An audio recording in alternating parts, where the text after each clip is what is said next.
Get ready to relive some of the best moments from the Mortal Kombat series with fan-favorite characters like Scorpion, Sub-Zero, Liu Kang, Hammer Guy, Kano. Wait, what? Blackwashed Melina? What? Why? Sonya Blade, Batwoman, Shang Tsung, a race-swapped Raiden for some reason, and Cole Young. Who the hell is that? With the fight scenes happening in some of the most memorable locations from the entire Mortal Kombat series, like a random gym that gets used for amateur fights or something, and then the new guy's barn. That's also getting used. And don't forget a bathroom in a trailer park? Wait, are you serious here? Hey, there's like a ton of locations that you guys could have used that would have been way better than this and would have had more connection to the series. Did you not do it just because of budget reasons, or do you just not care? Okay. So you just don't care then? You just don't care. Oh boy. Video game movies have a pretty bad reputation, though in fairness, that reputation is well earned because the overwhelming majority of video game movies are absolute garbage. There are a few here or there that are passable, and certainly they have been getting better over the years. Sonic the Hedgehog is proof of that, as it was quite a big success despite some of the earlier problems that it had. One of the biggest hurdles with any video game movie is that a lot of times the game itself doesn't have much of a story to begin with. The first Mortal Kombat movie in 1995 had almost nothing for story material consisting of the first two games. At that point, the main story was extremely simple, and the characters had only the slightest, tiniest amount of backstory each.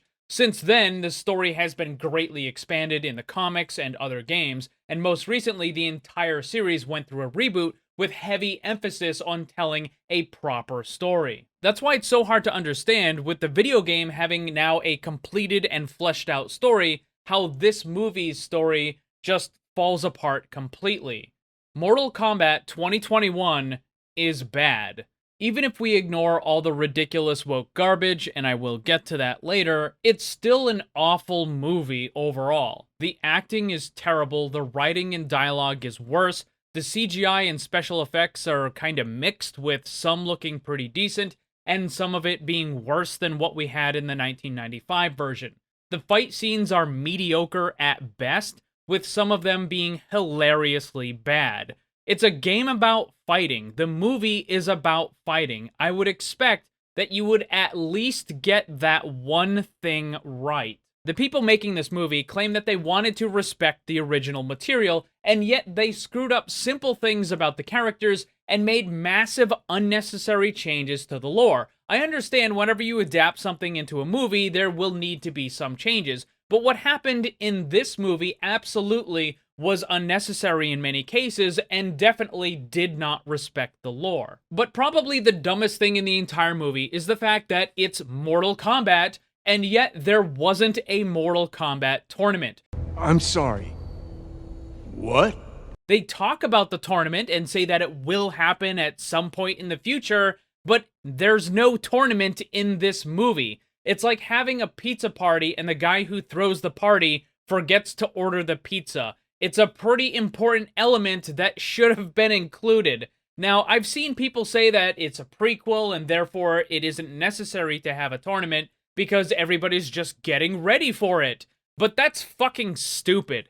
Not a single person that went to watch this movie expected it to be a prequel, and anyone who says otherwise is lying. It doesn't make any sense. Clearly, the audience is expecting one thing, yet the movie delivers something entirely different. Let's talk about characters. We'll begin with everyone's favorite, Cole Young. He's an entirely original character for the movie, because apparently the 800 other characters that already exist within Mortal Kombat lore weren't good enough. Now, if the people who were making this movie only intended to introduce something fresh and a new character, then that would at least be a little understandable. Granted, it would still be really dumb, but at least it would be understandable. However, that is not the case with this situation and Cole Young. The director of this movie explicitly said that the character of Johnny Cage was removed because he did not want a white man to be portrayed as the hero in this movie. It's racist nonsense. There should be lawsuits on the basis of this. So the character of Johnny Cage was removed and replaced with Cole Young. I've always talked about respecting the material. When this news first broke, as you would expect, longtime fans of the series were not exactly happy that one of their favorite characters was being removed for blatantly racist woke reasons. So the movie creators tried to backpedal a bit and make excuses, but if you believe any of that for even a second, you're an idiot. Unfortunately, that's not the only woke garbage in this movie. I have seen some others saying that there's nothing woke in this movie, which is simply not true. There are different kinds of woke garbage. You have the obvious stuff, and then you have the more subtle stuff. The obvious stuff is the lecturing that you would see in a show like Batwoman or Falcon and the Winter Soldier. The more subtle stuff is when they replace characters, like removing Johnny Cage because he's white, or when they race swap characters for a variety of reasons, where they take an originally white character and they make him black, or they take a male character and they turn it into a woman because woke reasons. Even if there isn't woke dialogue, they're still making deliberate changes to the characters and to the story for hateful, bigoted, woke reasons. This is wrong. It should never, ever be considered acceptable. There are three main examples in this movie, the first being Johnny Cage, the second is Melina being blackwashed. The original character from Melina isn't even white. She's Asian, she's a clone of Katana, and while Katana is not in this movie, we don't exactly know what's going to happen with her in the future. However, if it was going to stay consistent with the lore, it would mean that Katana would be played by the same actress that played Melina, which means that Katana would be getting blackwashed as well. Though, as you'll see later in this video, the people that made this movie just really don't care about the lore or the consistency in any way, shape, or fashion, so who knows what's going to happen with that situation. I've always talked about respecting the material. The third example is Raiden, who in this movie is also getting race swapped, this time from white to Asian. And it's pretty obvious why they did this. There's really two reasons. First, he's a white guy wearing Asian clothing, and that's a no-no to the woke crowd. The other thing is that the people that worship the thunder god of Raiden are almost exclusively Asian monks. But if you actually understood the lore around these monks and the thunder god, you would know that it's completely irrelevant as to why they are worshiping someone who appears to be white. Of course, in current year, that sort of thing is forbidden. The blue hair weirdos on social media would be screeching louder than Sindel if the movie depicted Asian people worshipping a white god. The problem with this is that Raiden is not human. He just kind of looks like one, and he chose to look like a white guy. There are other gods in Earthrealm. For example, Fujin is another popular, long-standing character within the Mortal Kombat story. In Earthrealm, he is the god of wind, however, he has an Asian-looking appearance. Many of the monks that worship Raiden also worship Fujin as well, and it has nothing to do with the fact that Raiden looks white and Fujin looks Asian, and it has everything to do with the fact that both of those characters are literally gods. There is a little more woke trash in the movie, but I'll cover that later. I do want to quickly mention about Hammer Guy and Batwoman. While I did make jokes about them, they are actual characters from the Mortal Kombat series. Hammer Guy is Reiko, who looks absolutely nothing like the actual character from the games, as I might add. Oh my god! What's wrong with your face? Who actually had a decent story in some of the old Mortal Kombat comics. Batwoman is Nitara. Neither of them have been involved with any of the games in recent years, and really, they were only involved in some of the less popular games from long ago. But they are real characters, unlike Cole Young, who's not a real character. It never happened. No way. It never happened. Funny side note, prior to the release of this movie, the actor that plays Jax was talking about how they fixed the whitewashing of Raiden, where in the 1995 version, Raiden was depicted as being a white character, and now that they've fixed it and they've made him Asian-looking in this movie. Of course, the guy playing Jax is an idiot because Raiden has always been white. they didn't whitewash him in the first 1995 movie because he was originally a white character, and he has been for the entire duration of the story. You fucking moron. God, you're pretentious. This dumpster fire of a movie begins with a flashback of sorts from a few hundred years ago where Bi-Han, also known as Sub-Zero, attacks and kills Scorpion and his family. The fighting here is pretty decent, and it probably is some of the best in the entire movie, probably only surpassed by the ending fight between Scorpion and Sub-Zero when they have their rematch. Although some of the special effects during these scenes look super fake at times. Sub-Zero is pretty brutal and has no problem killing Scorpion's family at all. Remember that for later because it's going to be important. The end of this first fight, however, is pretty stupid. Sub-Zero stabs Scorpion in the shoulder and then just leaves him there. The entire point of Bi-Han going there was to wipe out the Shiroryu clan, and yet Sub-Zero doesn't even bother to confirm his kill on Scorpion. Rather than finishing the job, Sub-Zero just stabs him in the shoulder and hopes for the best. Which, of course, we see in the next scene that Scorpion is very much still alive. Now, if someone had been able to get there, possibly they could have treated him and maybe he could have survived, maybe not. But the fact that Sub-Zero doesn't actually kill him outright, despite being an assassin, is really dumb. The buffoonery is endless. As dumb as that is, the main part of this scene still falls within the existing story. However, the rest of the movie takes all of the lore from Sub-Zero and Scorpion and simply throws it away. Alright, explain this to me like I'm a 2-year-old, okay? Kind of a long story, the short version is this. Sub-Zero didn't actually kill Scorpion's family, it was someone else known as Quan Chi. He's a powerful magic user. He made himself look like Bi-Han and then pretended to be Bi-Han Sub-Zero in order to manipulate Scorpion after he had killed his family. So it's fine that it appears to be Sub-Zero Bi-Han who does all the stuff at the beginning, but it's not actually him. What's not okay is that later in the movie, Sub-Zero, the actual Sub-Zero, confirms that he did kill Scorpion's family, which is not what happened, and as I mentioned, is a massive break in established canon. I've always talked about respecting the material. This might seem like a small thing that the movie needs to change, but it's not. What happens between Scorpion, Sub-Zero, Quan Chi, and also Sub-Zero's younger brother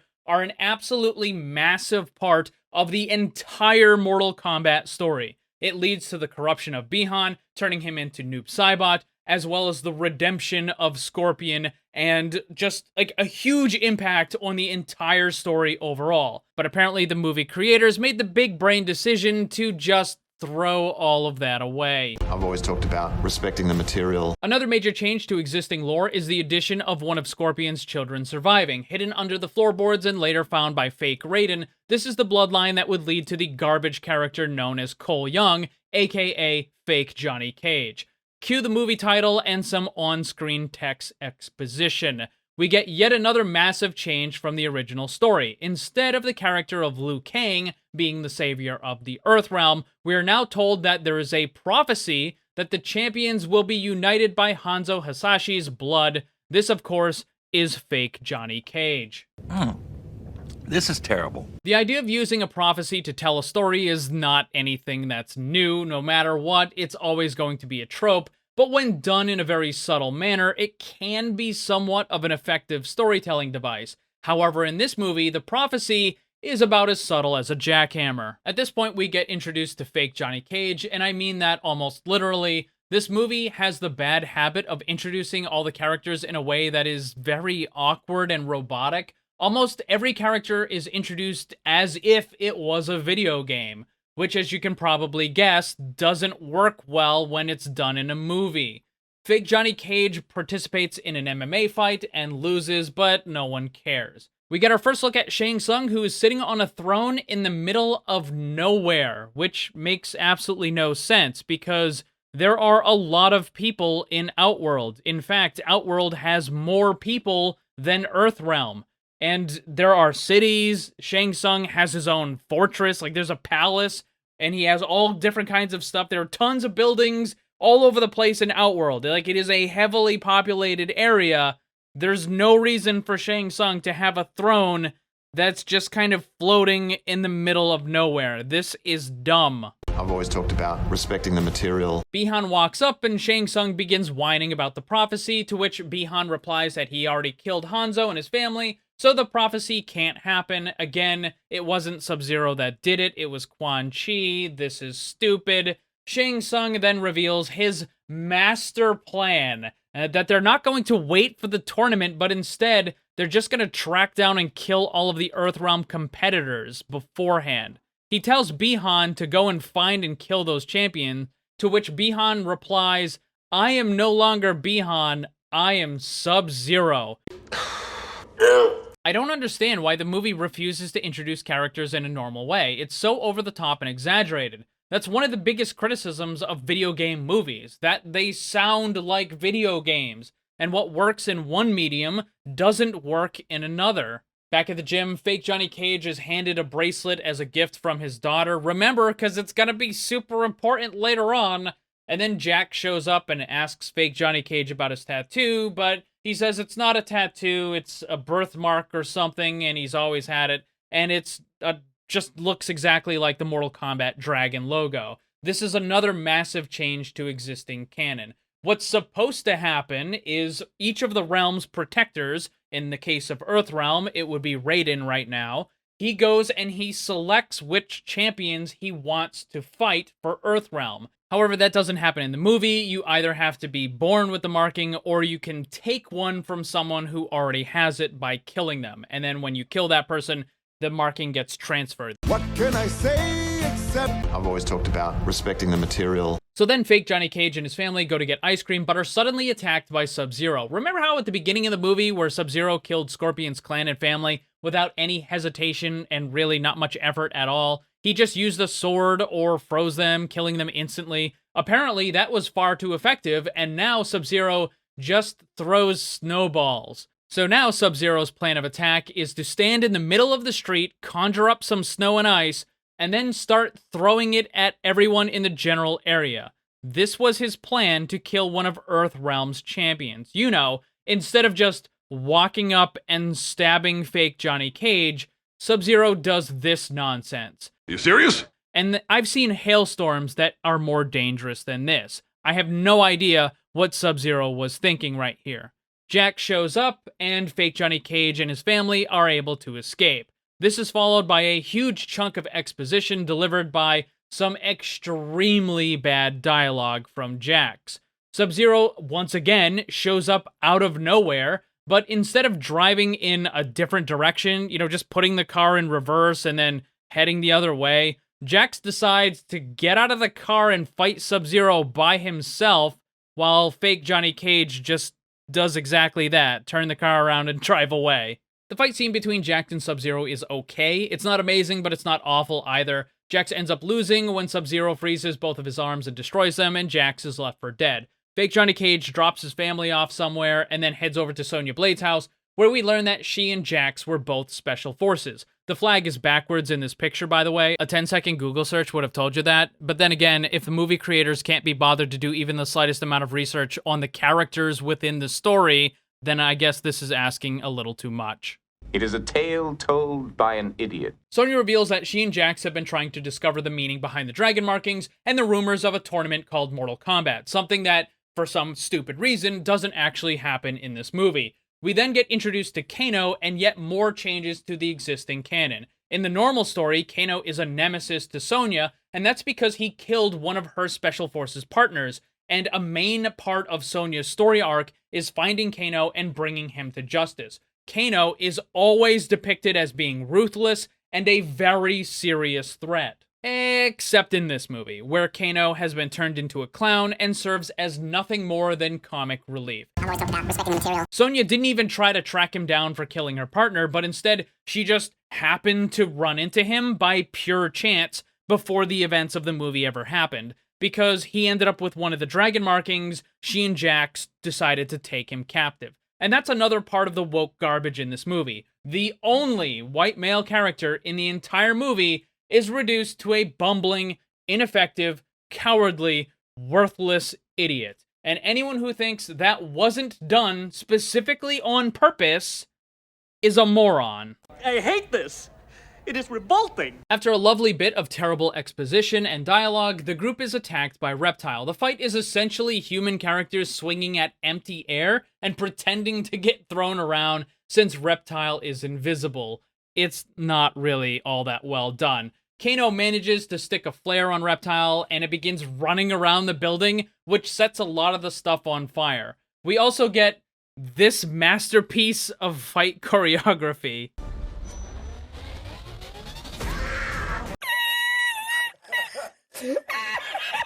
Now, I want to be very clear, that is not my editing of the scene. It looks like that because that's how they put it into the movie, where Sonya does the spinny thing through the air and then she just kind of abruptly teleports next to Kano. It looks so stupid. I don't know what they were thinking. Maybe they tried a bunch of different kind of cuts of it and it just didn't really work, and they just slapped it together and said, you know what, fuck it, just put it in, print it, who cares, move on. When you have people making a movie that just really don't care, this is what you end up with.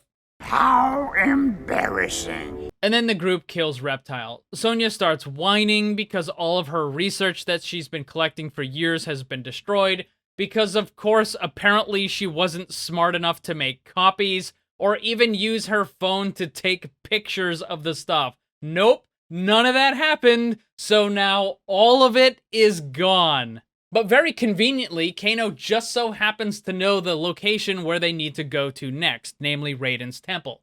Sonya offers to pay $2 million if Kano will bring her and fake Johnny Cage there, but Kano laughs and says there's no way she has the money because she lives in a trailer park. She gets mad and makes some remarks, and then Kano demands $3 million, which Sonya agrees to. This is unbelievably stupid. Kano knows that she doesn't have the money. He just pointed out the fact that she doesn't have the money. Yet the movie is pretending, and he just accepts it on good faith that she somehow has it.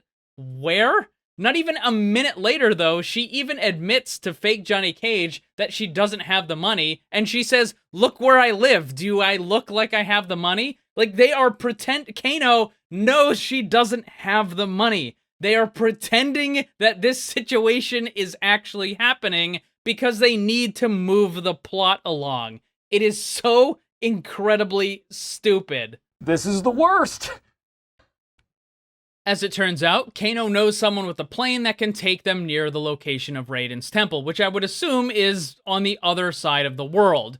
This is actually one of the few things that almost kind of makes sense. Yeah, Kano's a smuggler. He would know these kinds of people. He would know that they would have a plane like this. However, being able to get the plane and fly all the way around the world, like, at a moment's notice is not going to happen, and that's dumb, but whatever. But apparently they can't land at the actual location. There's no runway near Raiden's temple, so they need to just jump out of the plane and parachute down, which, again, does kind of make a little bit of sense, right? Like, you wouldn't expect that there's going to be an airport nearby for Raiden's temple. However, the place that they land is out in the middle of absolutely nowhere. But hold on a second here. This looks a little familiar. Oh yes, that's what it is. It's Outworld, basically without the blue filter. So they filmed at the same location. It's just when they wanted to make it look like Outworld, they slapped a blue filter on it and then called it a day. Very, very creative, guys. Amazing. Absolutely amazing. It's called being talented. As these three idiots are wandering through an area that's totally not Outworld, Kano and Sonya have a bit of a disagreement and end up in a quick fight. We see that Sonya is a much, much better fighter than Kano, and she easily defeats him with almost no effort whatsoever. This is important for later, so remember it. Another thing I would like to point out is that Sonya decided to go on this little adventure without ever bothering to find out what happened to her best friend, Jax. She sent him a text message when fake Johnny Cage first showed up, sure, but don't you think it would have been important for her to try to find out what happened to Jax? Considering that Sonya is extremely good friends with him, don't you think she might have wanted to go and, I don't know, at least take a look at the place where Jax and Sub-Zero had fought? A place where fake Johnny Cage could have easily told her about, or even brought her to that location? A place that was probably less than an hour away? You don't think that she would have gone to check that out before flying on the other side of the planet? Nah, fuck it. She sent him a text. I'm sure that's good enough. That is one big pile of shit. Suddenly, out of nowhere, Liu Kang shows up. He says that he went there to meet them and that they're champions and everyone needs to go to Raiden's temple and train because they're running out of time. Also, side note, Liu Kang just left Raiden's temple to go meet with them, and he approached them from the west. So why is it when the group leaves, they head east to backtrack where Sonya's group had just come from? Shouldn't they be going back the direction that Liu Kang had just arrived from? I mean, he did just leave, so what did he do? Like, did he circle around them just to make a dramatic entrance in the sunset? Look, I know this is kind of a small detail, and if this sort of thing only happened once or twice in the movie, then I would ignore it, right? Just little things, mistakes happen, that's fine.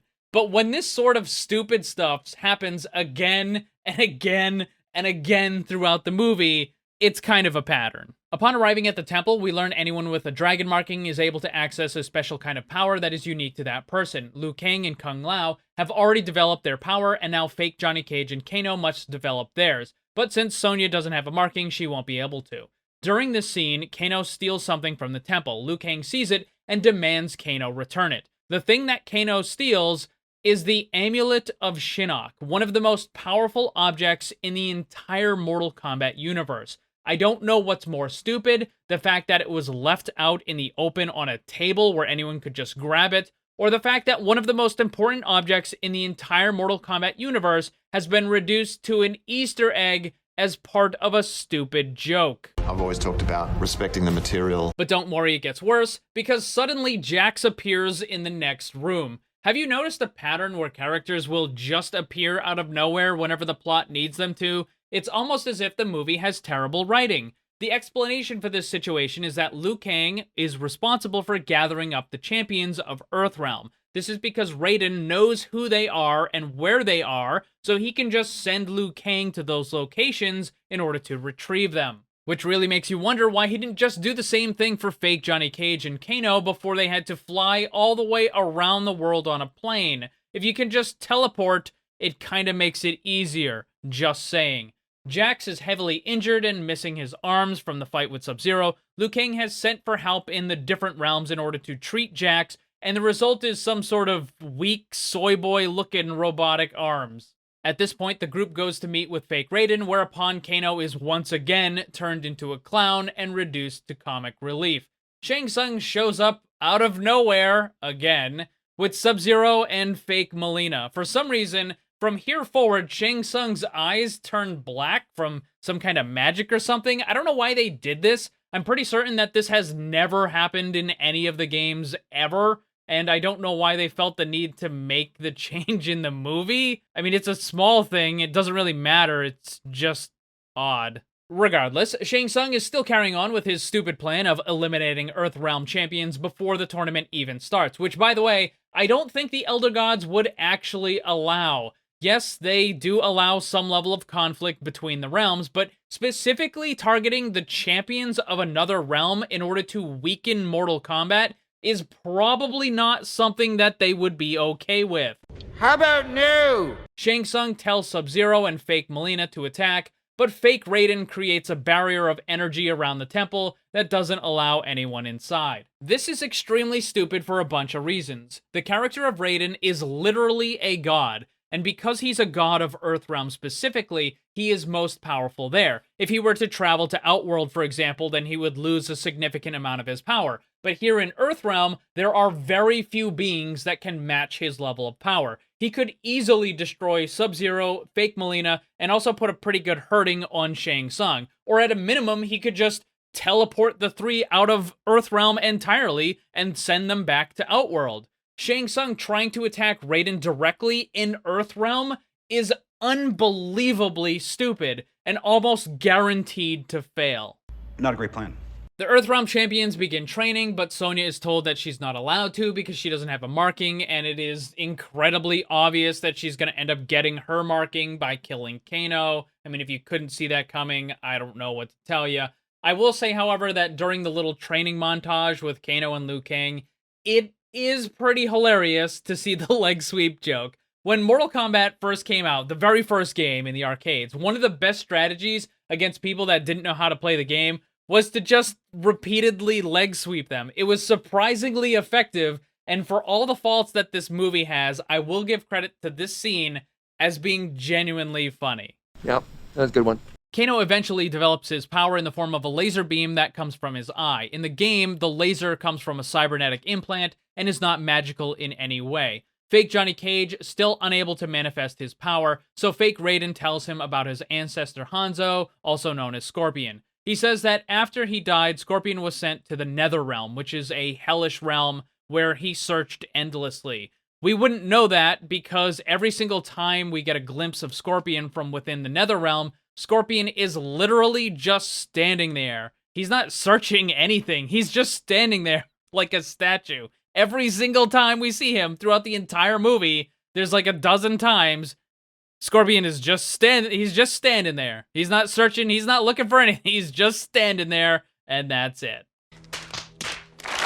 But fake Raiden decides that fake Johnny Cage isn't ready, so he sends him back to his family because he's not strong enough to compete in the tournament. Back in Outworld, Shang Tsung introduces a couple of other characters, namely Batwoman, Hammer Guy, and Cabal. The third character, Cabal, is also a member of the Black Dragons group that Kano was a leader of. Shang Tsung explains that his plan is that they need to figure out a way to bring down the lightning barrier so that they can attack the Earthrealm champions and take them out before the tournament. Cabal then asks if Kano was there, which makes absolutely no sense at all. Kano is a mercenary. He's a ruthless criminal. There is no reason whatsoever for Cabal to think that Kano would be part of the good guys that are trying to defend the Earthrealm. This line of dialogue just comes out of nowhere.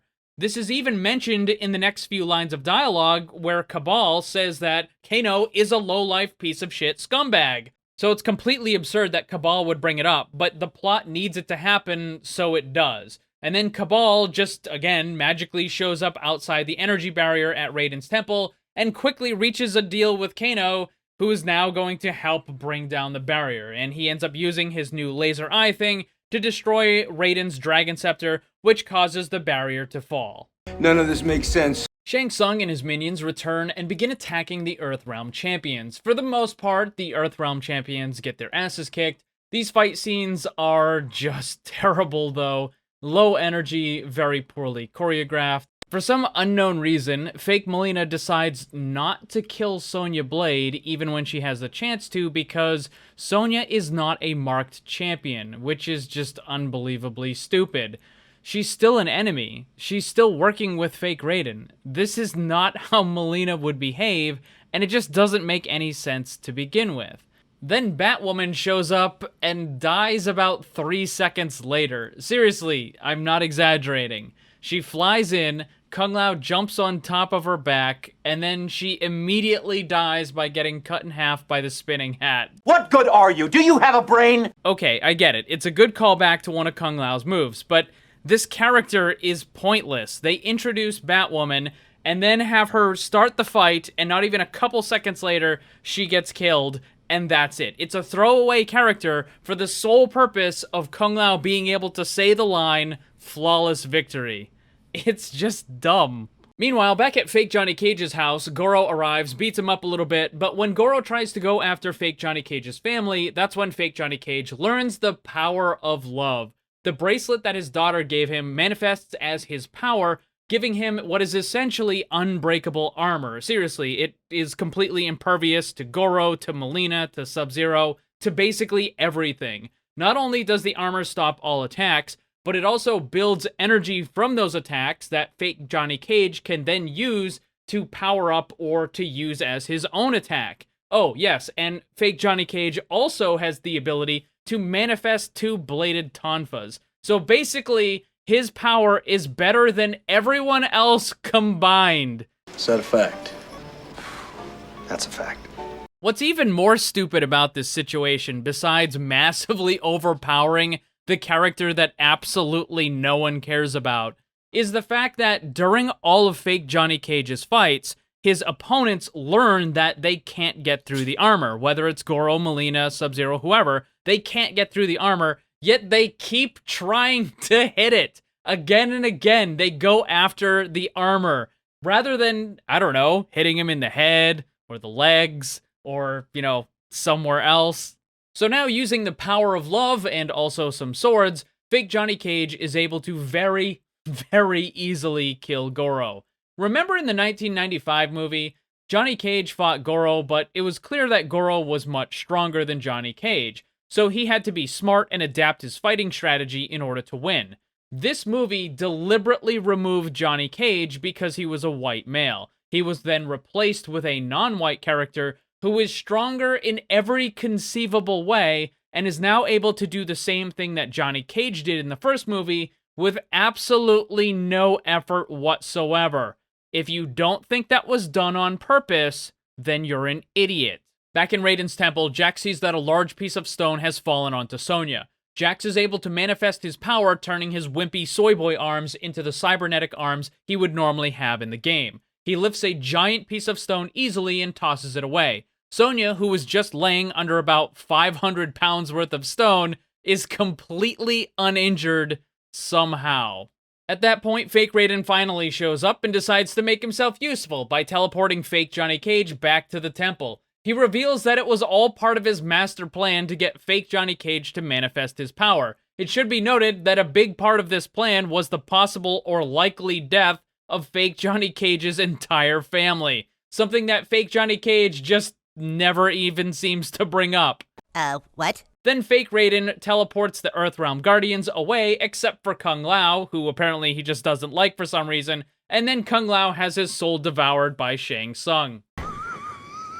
Even if the teleport was briefly interrupted, there's no reason to believe why he couldn't just start it up again. But who cares? Fuck this guy, I guess. Raiden brings the rest of them to this void place, which seems to exist between the realms, and Shang Tsung is not able to go there. Which brings up a really good question. When Shang Tsung was sending people to go and kill the Earthrealm champions, why didn't Raiden just bring them all to the void place where Shang Tsung couldn't go after them? Excellent point. But don't worry, it gets worse.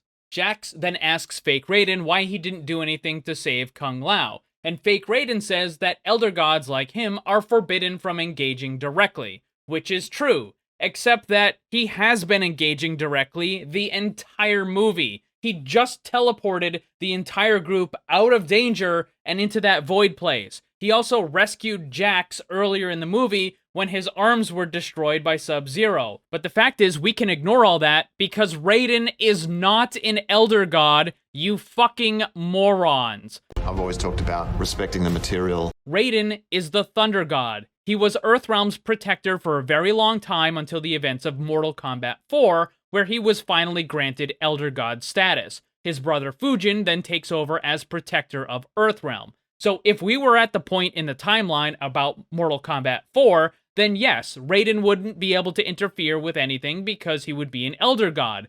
But the events of this movie take place way prior to that. In fact, they are prior to the very first Mortal Kombat game.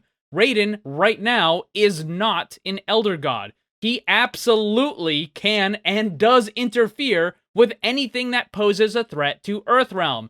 It is literally his job as the protector of Earthrealm. You fucking morons. I've always talked about respecting. I don't even know how many times I've played that clip already. I know it seems like it's getting a little repetitive, but it's necessary to point out that the people making this movie say one thing, yet they do something completely different. They do not respect the source material at all, because they don't even know what the fucking source material is. Continuing, the Earthrealm fighters decide the best way to deal with the situation is to take the fight to the enemy, so the plan is to have Raiden teleport fighters to different areas so that they can all have one-on-one fights, which is a really dumb plan. First of all, Raiden cannot teleport anyone anywhere he wants. He has a lot of control while within Earthrealm, but as mentioned previously, he can't do the same stuff in the other realms like Outworld, so he wouldn't be able to just grab them and bring them over. He can't do that. But let's say for the sake of argument that stupidity was actually able to happen.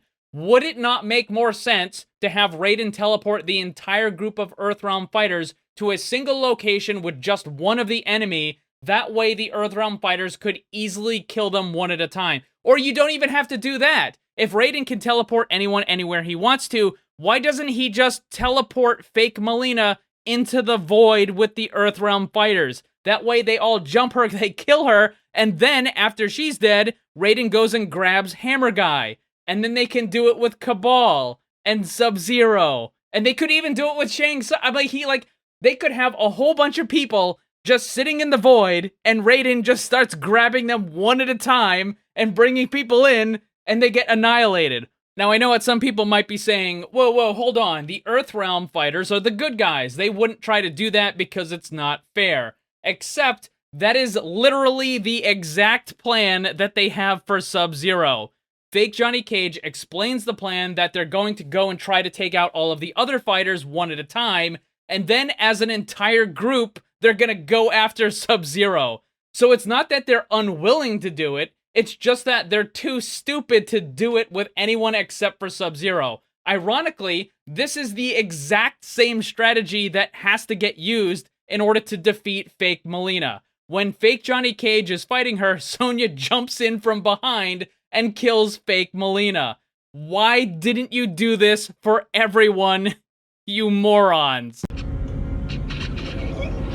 And see, this is one of the reasons why you have the Mortal Kombat tournament, so that stuff like this can't happen. There is a specific set of rules within Mortal Kombat. It has to be one-on-one. People from the outside cannot interfere with it. There are rules. That is why the Mortal Kombat tournament exists. So nonsense like this can't happen. Am I the only one around here who gives a shit about the rules? What we end up with is Jax fighting Hammer Guy. Easily one of the worst fights in the movie. It's incredibly low energy and just plain boring. On top of that, the location where they end up fighting is above the pit. This is an incredibly famous, probably the most famous level in all of Mortal Kombat.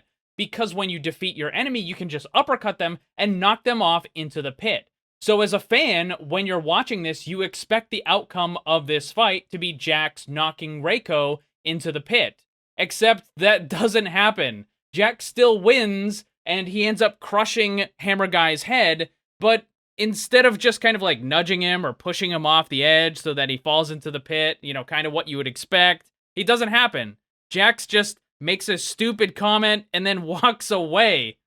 Expectations subverted.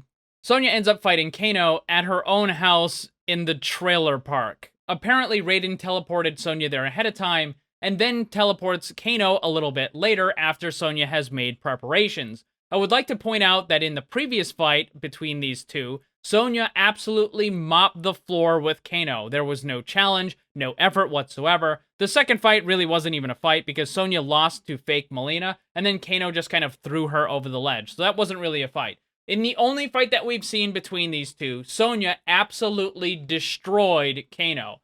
Add to that Kano had been captured by Sonya prior to the events of the movie. So we know for a fact that Sonya has beaten Kano not once, but twice. Sure, he now has the laser eye thing, but who cares? There's no tension in this fight at all. It's already been made painfully obvious that Sonya is going to end up taking the dragon marking from Kano. As lame as the fight was between Jax and Hammer Guy, at least it was at a memorable location. If fake Raiden can teleport all of these people wherever he wants, at least make it somewhere cool or memorable. But this fight between Sonya and Kano takes place in a trailer park bathroom. The Liu Kang and fake Johnny Cage fights are at least a little better and take place in some recognizable locations from the game. After all is said and done, all of the Outworld fighters are dead except for Sub-Zero. He's captured fake Johnny Cage's family and tricks fake Johnny Cage into following him through a portal where the two end up fighting. If you remember, the original plan was for fake Raiden to teleport everyone in the area to fight Sub-Zero at the same time, but that never happens because apparently fake Raiden was taking a break or something. We also see that Sub-Zero has encased fake Johnny Cage's family in ice, but they're still very much alive. Why? Sub-Zero has had no problem killing anyone he wanted to in the entire movie. He killed Scorpion's family and clan without hesitation. Why would he not kill fake Johnny Cage's family? Why would he just put them on ice and then leave them there? It doesn't make any sense. Regardless, fake Johnny Cage gets his ass kicked for a while until Scorpion is summoned when fake Johnny Cage uses Hanzo's dagger, which of course is really dumb and goes against existing canon. I've always talked about Yeah, I think you guys get the point by now. To be fair, the fight scene between Scorpion and Sub-Zero is actually pretty good. It's without a doubt the best fight scene in the entire movie, although that's not really saying much since the rest of the fight scenes in the movie were absolute dog shit for the most part. But this is a genuinely good fight. Sub-Zero is eventually defeated by both Scorpion and fake Johnny Cage working together. After all that, fake Raiden finally shows up again with the rest of the Earthrealm fighters. Shang Tsung also shows up and says some nonsense, but then fake Raiden teleports him away to Outworld, which is something that he could have done numerous times earlier in the movie, but didn't because then we wouldn't have had a movie. Nobody ever wanted to see that shit. As we close out, the owner of the gym, who we saw at the beginning of the movie, is talking to fake Johnny Cage about how fake Johnny Cage is now quitting the amateur MMA fighting scene, although I do find it funny that the owner never seems to mention that his entire gym has been destroyed by ice, water, and there was a dead body in the middle of the cage, but, you know, whatever. It never happened. No way. It never happened. So fake Johnny Cage says that he needs to travel to Hollywood so that he can locate the real Johnny Cage, and roll credits. In terms of story, characters, locations, writing, dialogue, fight scenes, the 1995 version of Mortal Kombat is better in every single way. The only exception is CGI, but then again, the 1995 version used practical effects that were still pretty solid. While some movies like Sonic were starting to make the idea of a video game movie something that would be worth watching for a general audience, this Mortal Kombat remake goes in the opposite direction. Despite what any of the movie creators might say in interviews, they absolutely do not respect the original lore. They don't even understand the original lore. They do not respect the characters, they have no talent in writing dialogue, and worst of all, they insisted on cramming woke agenda garbage into a story that already has one of the most diverse cast of characters of any video game ever made. Do yourself a favor, skip over this movie, go and watch the 1995 version instead. You'll enjoy it a lot more.